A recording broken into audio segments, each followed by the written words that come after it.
У кожній землі ёсць душа. Яна жыве ў старых дрэвах, у тумане над азёрамі і ў легендах, якія перадаюцца з пакалення ў пакаленне. Але што будзе, калі гэтыя легенды пачнуць забывацца, калі знікнуць галасы мінулага? Тады з'яўляюцца тыя, хто гатовы ўдыхнуць у іх новае жыццё. І так нарадзілася наша гісторыя. Праект «Арт-лабараторыя. Ажыўшыя легенды роднага краю», які рэалізавалі навучэнцы аб'яднання дадатковай адукацыі дзяцей і моладзі, устаноў агульнай сярэдняй адукацыі Сіленскага раёна Віцебскай вобласці.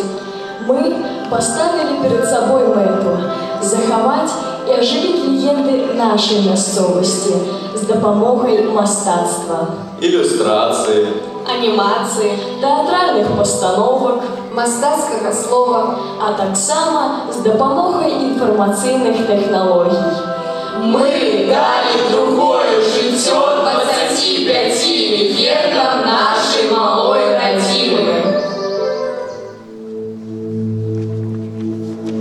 Перед вами наша творчая праца, альбом «Ажыўшыя легенды роднага краю».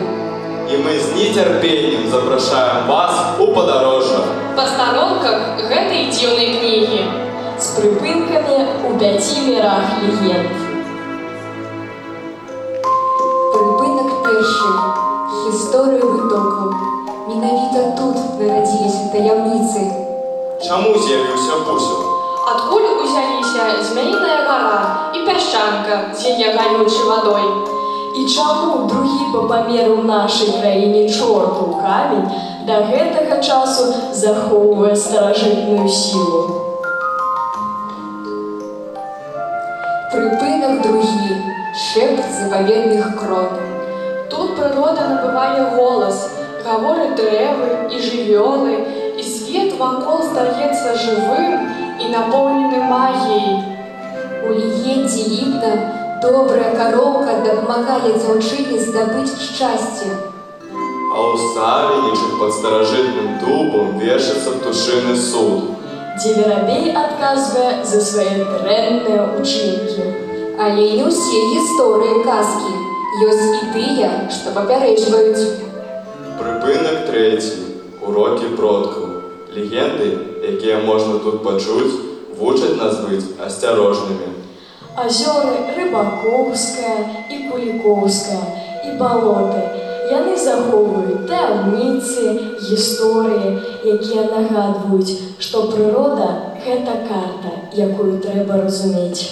І зараз мы прапануем вам перанесціся ў адно з такіх таямнічых месцаў, якое мае незвычайную назву – Маргойскія штаны.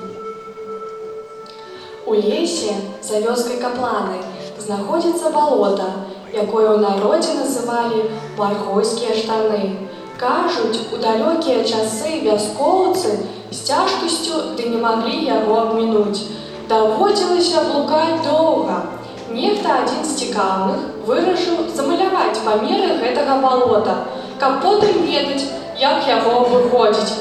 Калі ж малюнак быў зроблены, на ім атрымаўся выгляд звычайных штаноў, а паколькі раней зямлю выміралі моргамі, гэту балоцістасць і празвалі Маргойскія штаны. А пра таго чалавека, які доўга не вяртаўся з лесу, казалі: патрапіў, пэўна, у штаны, ды вылезці з іх не можа.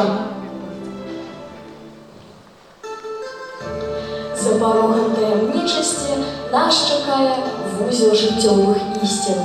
У гэтым раздзеле альбома магія прыроды саступае месца мудрасці чалавечых учынкаў. Тут людзі вучацца быць сумленнымі, знаходлівымі і справядлівымі.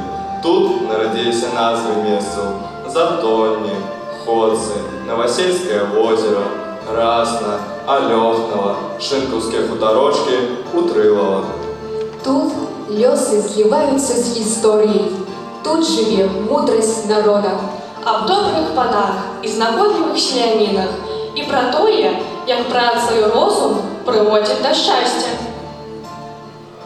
А вось і апошні наш прыпынак – жывая карта памяці.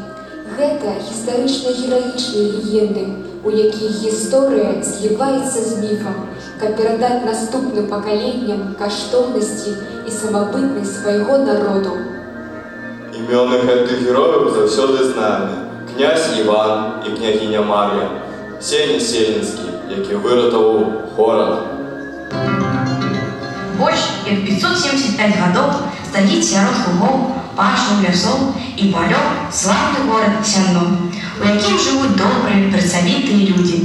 І быў сярод іх адзін хлопец, лепшы касец ва ўсёй акрузе, звалі яго Сеня.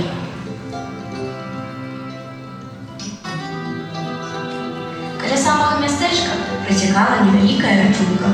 Задумалі аднойчы чэрці запрудзіць рэчку, павярнуць яе плынь з поўдня на поўнач, каб усю гэту прыгожую, мяцістую зямлю ператварыць у гнялое, смярдзючае балота і ладзіць потым у багнявішча свае чартоўскія шабашы ды ігрышчы.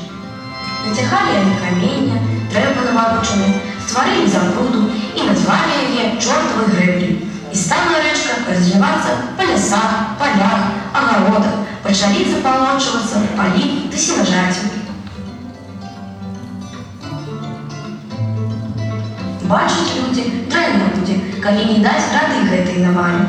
Думалі яны, думалі, і нарэшце Сеня прыдумаў. Ён прапанаваў выкапаць глыбокае возера, каб уся вада збеглася туды. Палкоўнік Богушэўскі. Яго імя – сімвал кахання, вернасці, прагрэсу. Дзякуючы яго дабрачыннасці на нашай малой радзіме ў пачатку мінулага стагоддзя была прыкладзена чыгунка і пабудавана чыгуначная станцыя. Вось і просты салдат Машкан, чыя гісторыя ажыла не толькі ў малюнках, анімацыйным фільме, але і ў тэатральнай замалёўцы.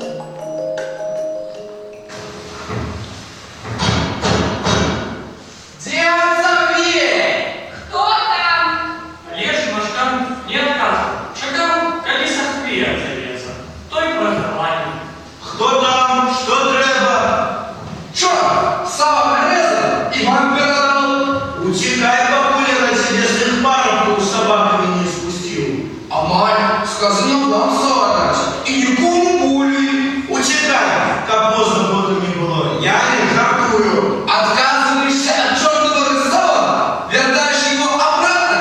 Черт! Я так и передам. Так и передай. Не требуй чертового сала.